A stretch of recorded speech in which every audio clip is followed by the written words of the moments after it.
Muy buenas a todos y bienvenidos a un nuevo episodio de The Hustle Podcast, en el que hablamos de por qué traspasan tanto a James Harden.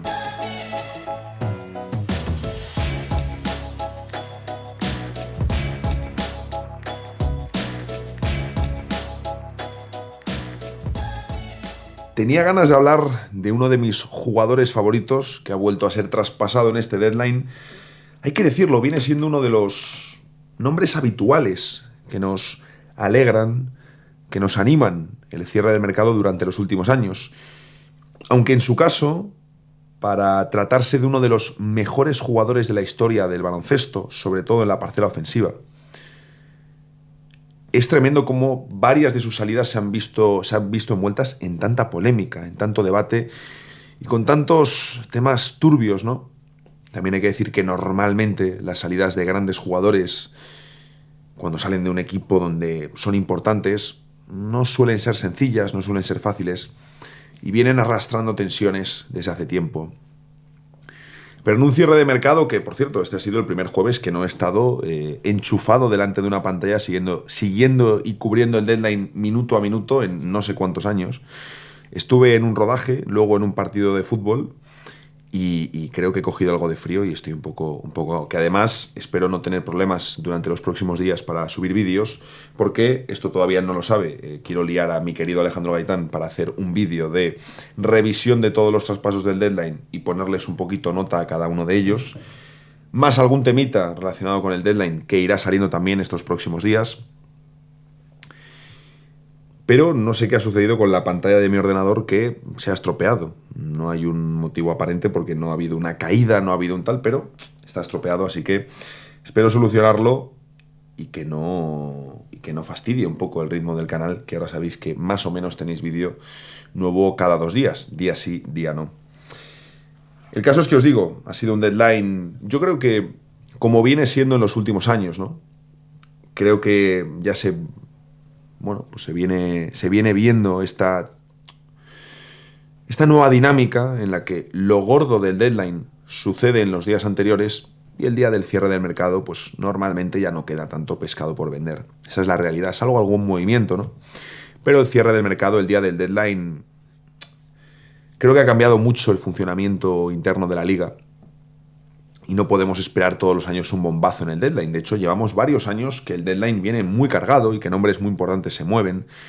Lo que al mismo tiempo también aumenta esa conversación, y recuerdo un comentario que me decíais eso, respecto a la mercantilización de la liga y de cómo cada vez hay menos sensación de pertenencia con los equipos y con los jugadores, que esto es una realidad. Y creo que también la NBA de los Aprons va a promover más que nunca que los equipos veamos mucho movimiento y veamos movimientos que a priori no tienen sentido por temas de qué jugador estás dando, pero donde hay que priorizar los salarios y el equilibrio del equipo.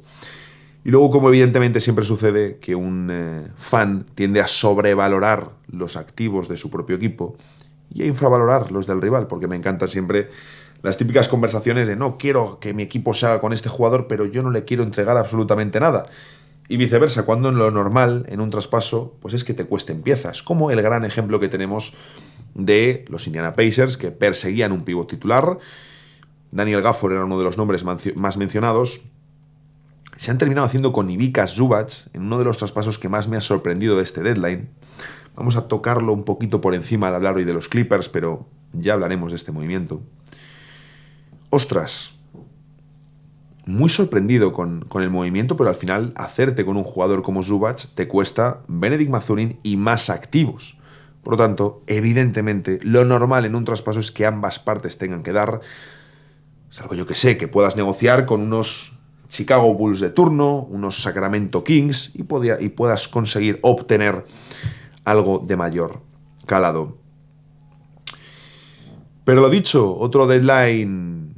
yo no quiero decir decepcionante. Es decir, para mí el decir que el deadline ha sido decepcionante cuando se ha movido James Harden, cuando se ha movido Jaren Jackson Jr., cuando se ha movido Ivica Zubac, ostras, a mí me cuesta encontrar el término decepcionante para un deadline que ha habido movimiento, que los Lakers han dejado un movimiento muy positivo con la adquisición de Luke Kennard dando a Gabe Vincent. Pero sí, pues no ha salido Ja Morant, ha salido Jaren Jackson Jr. en un traspaso que no nos vimos venir. No ha salido Giannis Antetokounmpo, que era algo que podíamos esperar. Era algo que podíamos esperar. No estaba confirmado que Giannis fuese a salir en este deadline. Pero bueno, parece ser que queremos al mismo tiempo una NBA con la que yo me pueda identificar, pero también una NBA que todos los años en el deadline me regale espectáculo, show y entretenimiento del más alto nivel. Claro que también ahí habría que mirar qué seguidor está más preocupado solo por los traspasos y los movimientos y qué seguidor consume la liga.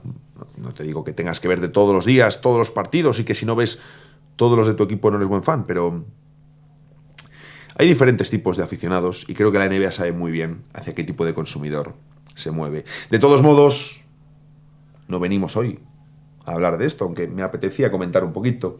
Hoy vamos a hablar de mi querido James Harden y de qué sucede con este jugador que últimamente sale siempre traspasado. Bienvenidos a The Hustle Podcast.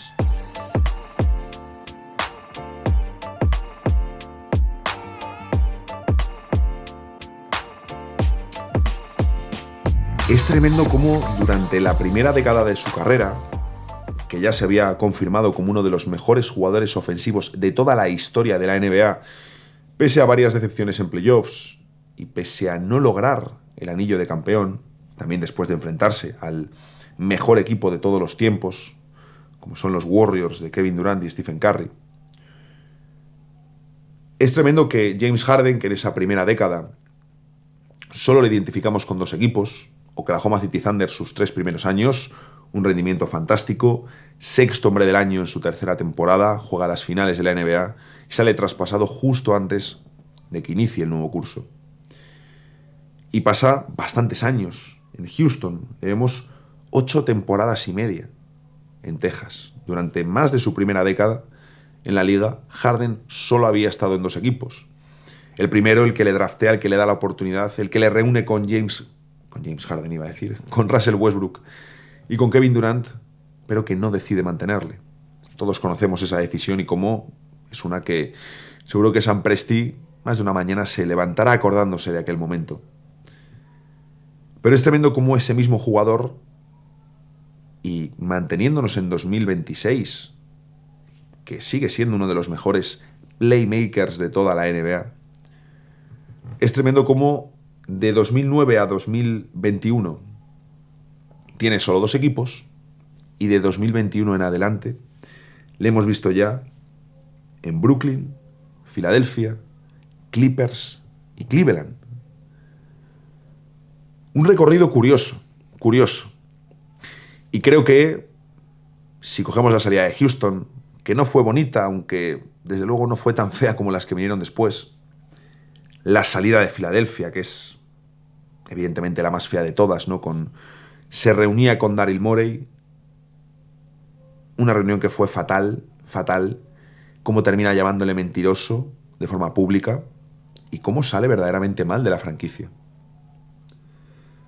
Y ahora su salida de Los Ángeles Clippers en dirección Cleveland Cavaliers, donde yo estimo que como mínimo le vamos a ver 2 playoffs, es decir, siempre que haya salud y demás, ¿no?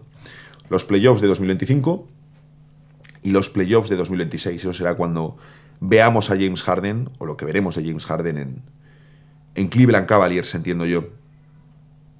Si habrá otro año después o no, es muy difícil medirlo por la edad que él tiene y porque el proyecto de Cleveland está haciendo un all-in total. Pero, ¿qué diferencia esta ocasión del resto?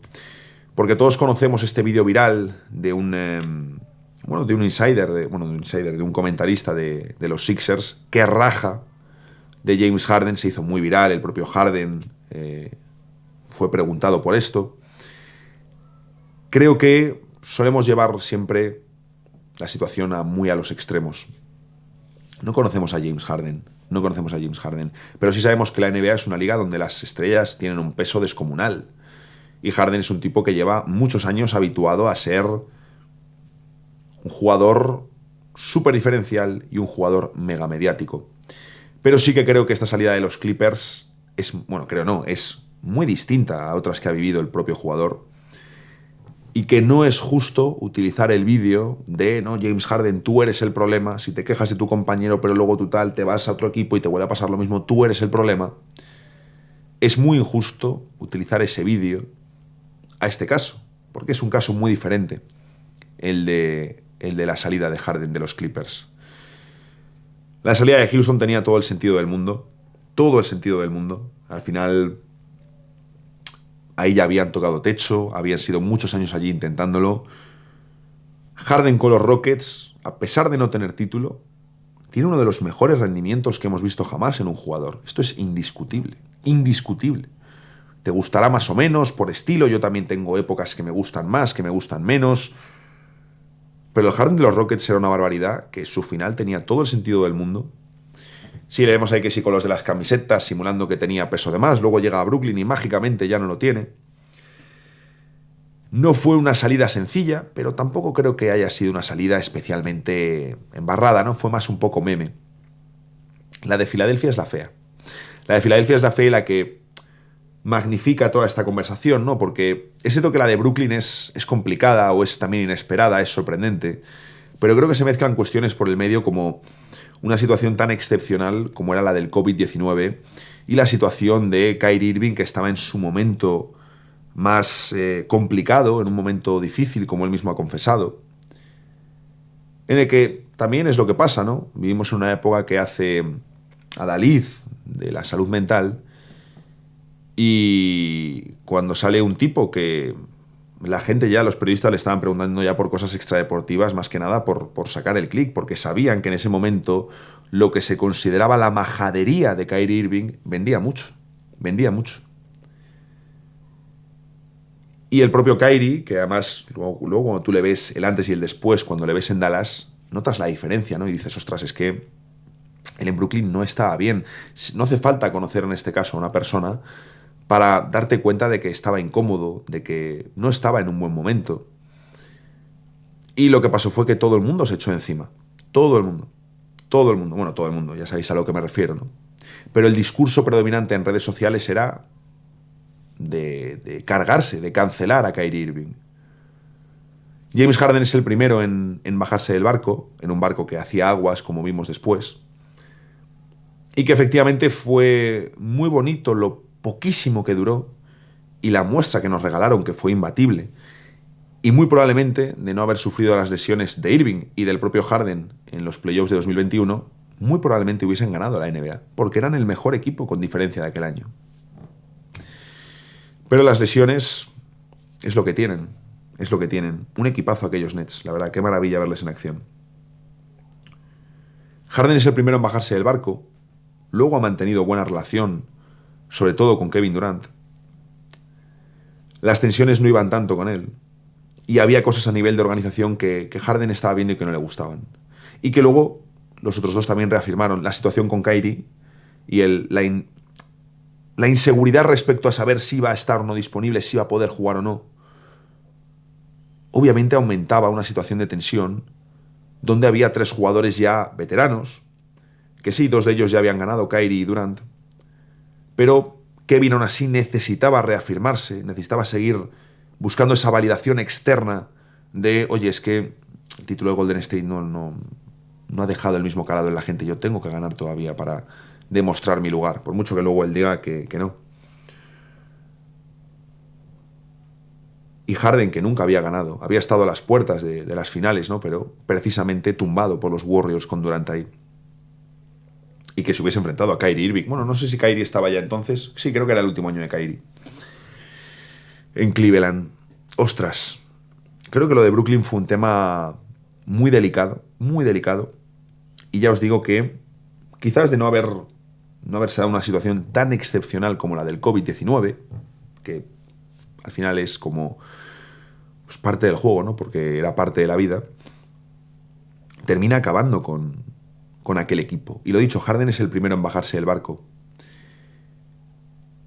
Pero luego creo que el tiempo les ha dado la razón a Durant, a Kyrie y a Harden de que bueno, lo que estaban haciendo allí tuvo ese primer gran intento y ahí las lesiones pues marcaron lo que iba a suceder. Quién sabe lo que hubiese sido la película. Yo no responsabilizo a Harden, digamos, por esa salida de Brooklyn. Fue decisión suya, fue él quien quiso bajarse. Pero creo que hubo momentos donde incluso Irving y Durant hicieron más su posición puñetera, ¿no? De, oye, aquí mandamos nosotros. Que luego cuando llega Harden mandan los tres. Es la realidad de la NBA.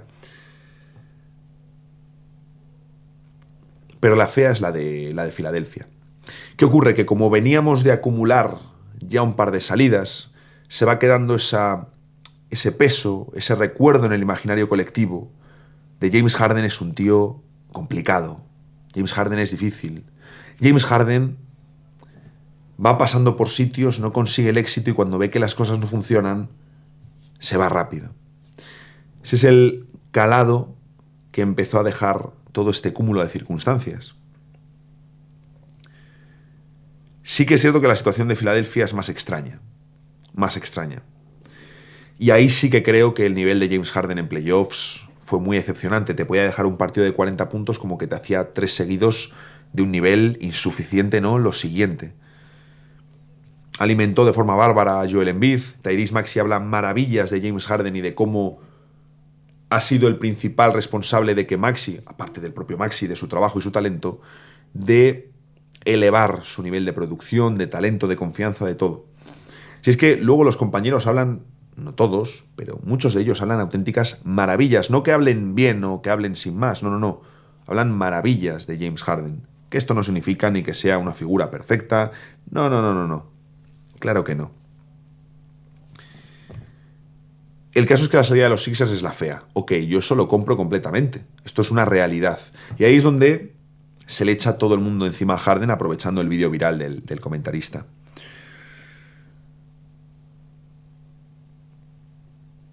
¿Qué conclusión podemos sacar después de todas esas salidas hasta la de los Clippers? Pues cada una nos deja un dibujo un poco distinto, esa es la realidad. Esa es la realidad. Vemos que Harden quiere competir, que quiere estar en playoffs, que quiere ganar, que es exigente y que cuando ve cosas que no le gustan, obviamente no tiene con 34, 35 o 36 años la paciencia que hubiese tenido una década antes. También cuando él era el epicentro de un equipo, porque era una de las mayores fuerzas de la NBA. Sigue siendo un fantástico jugador, la pasada temporada 10º en el MVP y tercer mejor quinteto de la liga, con 35 años, se dice pronto, pero ya no es lo que era, esto es una evidencia, esto es una realidad. ¿Qué ocurre? Que el caso de los Clippers es el que, creo, nos da la clave también para un par de cuestiones anteriores y que vienen a explicar primero este movimiento al completo, porque este es el más sencillo de todos, y también nos da varias pistas sobre lo que ha sido hasta ahora James Harden.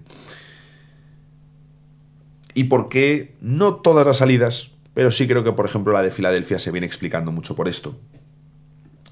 Y para ello quiero enseñaros el artículo, no estoy ahí estamos, de ESPN explicando la salida de James Harden.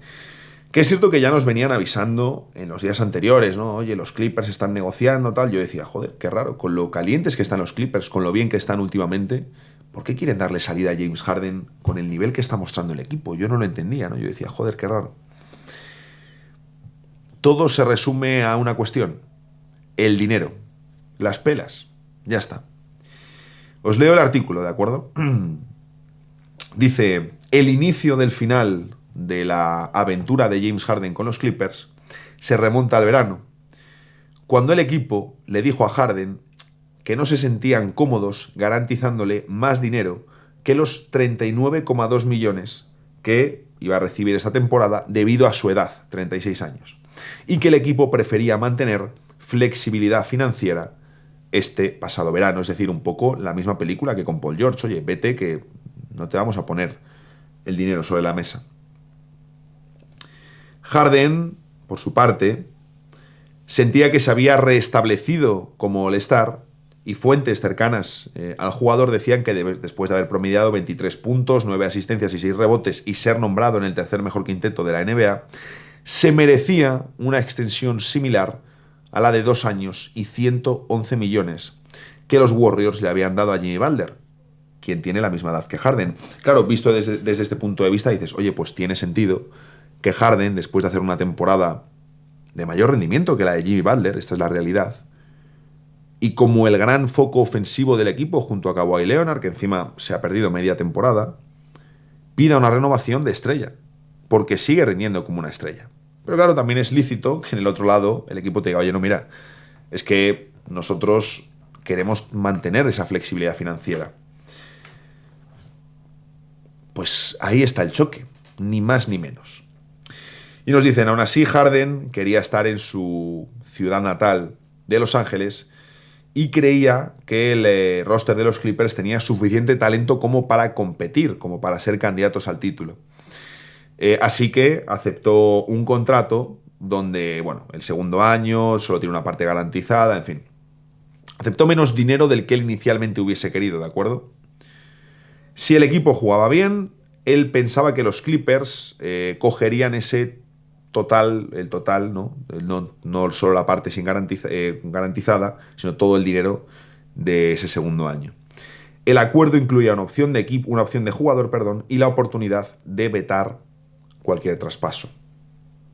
Pero el equipo pues empieza muy mal, tienen problemas, luego encima todo el tema de lo de Kawhi Leonard y los dineros con Aspiration, la movida con Chris Paul, los Clippers empiezan 6-21 el 20 de diciembre, fatal, rumores de traspaso, etcétera, etcétera. Y desde entonces, porque el dato me ha parecido brutal, creo que han ganado el 70 y pico % de los partidos, una locura. Pero es curioso cómo, incluso en esa situación, los Clippers ya sabían, y lo sabía todo el mundo en la organización, que Harden iba a salir. Que Harden iba a salir por una cuestión económica. Él termina el contrato, tiene una opción de jugador, los Clippers no le quieren pagar a Harden lo que Harden quiere y Harden quiere dinero. Pero Harden quiere dinero y Harden quiere competir. Por lo tanto, como esta situación viene de hace ya, pues desde verano, cuando los Clippers empiezan a rendir mal, hay varios equipos que empiezan a llamar preguntando por diferentes jugadores. Y uno de los que más llamadas recibe es James Harden. Ahí, como podéis ver, también nos dicen que Harden tenía interés en reunirse con los Rockets, que veía un fit natural y con mucho sentido por la baja de Fred VanVleet, pero que los Rockets mostraron poquito interés. Y Cleveland, sin embargo, sí que mostró interés y estaban intrigados por ver cómo Harden podía elevar el rendimiento de Mobley y de Allen y de paso quitarle carga a Donovan Mitchell. También sabemos que el propio Donovan Mitchell ha salido a pedir, o salió, digamos, a pedirle a los Cavaliers que hiciesen el all-in por James Harden. Me preguntaba el otro día un amigo, además yendo al partido de fútbol, que qué sentido tiene, ¿no? Que por qué los Cavaliers traspasan a Garland, que es un base más joven, que es un base con más futuro, por un James Harden de 36 años. Yo entiendo que en la Play no tendría sentido, ¿no? Dices, ¿para qué hago esto? Pero claro, pensemos que ¿cuánto le queda a Donovan Mitchell en Cleveland? Si se la siguen pegando, más pronto que tarde se va a ir. Aunque sea en la agencia libre, entiendo yo, o renovará y pedirá el traspaso, ¿no? Ya es la movida de siempre.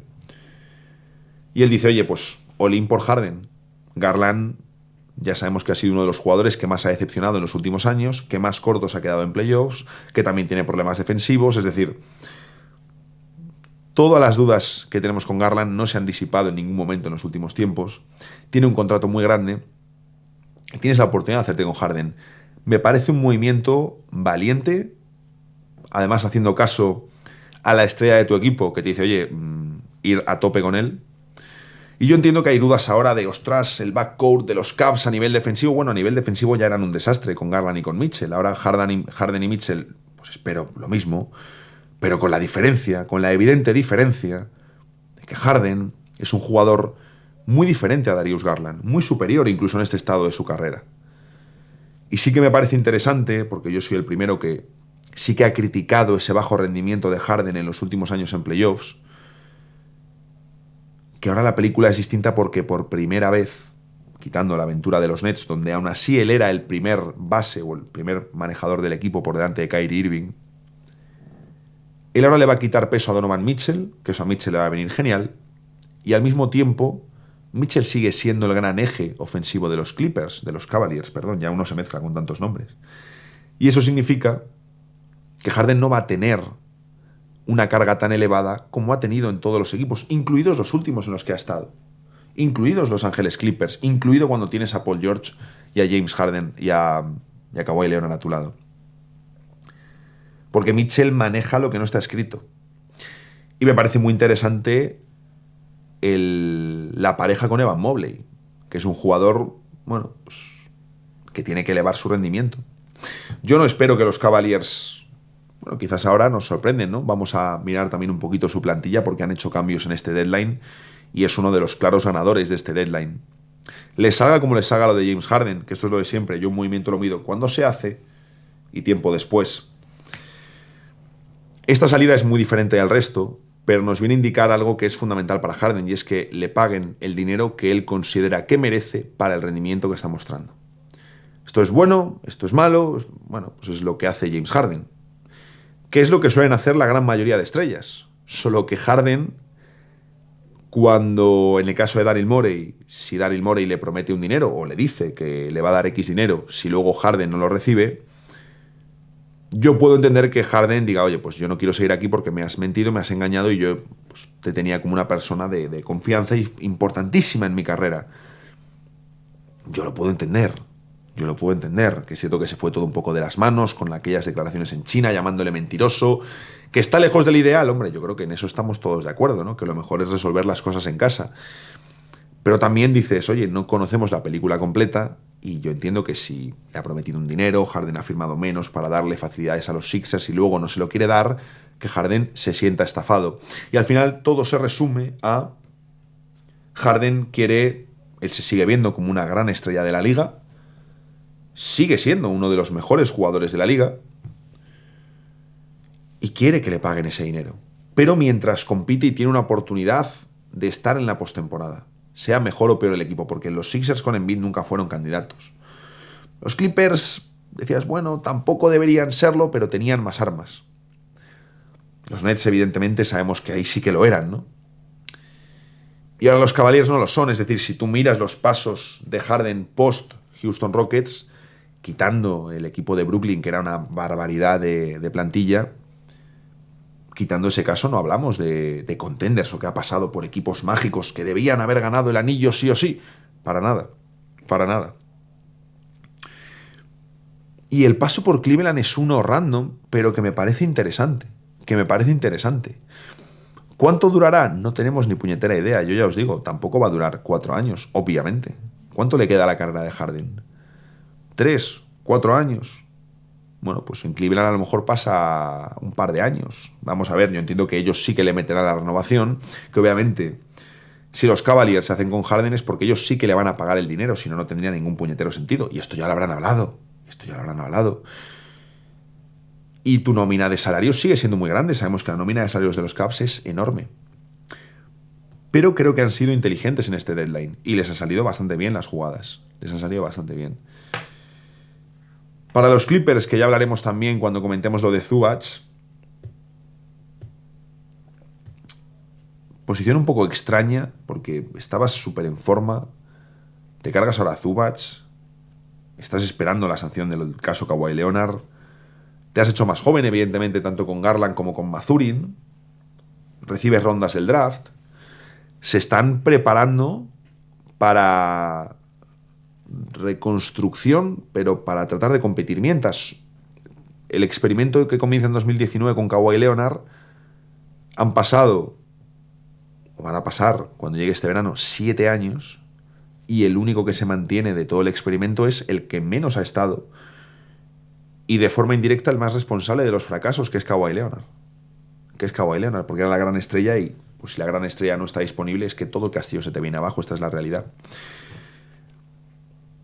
Yo no sé muy bien qué van a hacer los Clippers, tampoco sé si el traspaso me convence mucho para Indiana.